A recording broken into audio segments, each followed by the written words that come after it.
Het is een vervreemdende tijd. We houden afstand, terwijl de behoefte aan nabijheid zo groot is.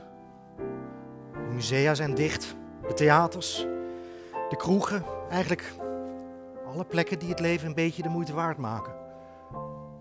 En u zit thuis en kijkt naar ons, tot overmaat van ramp.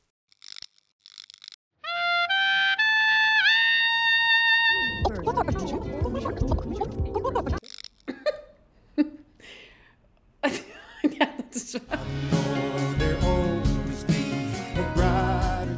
Laat hem los straks in de wind als alles hier weer is bedaagd en jij weer thuisgekomen bent.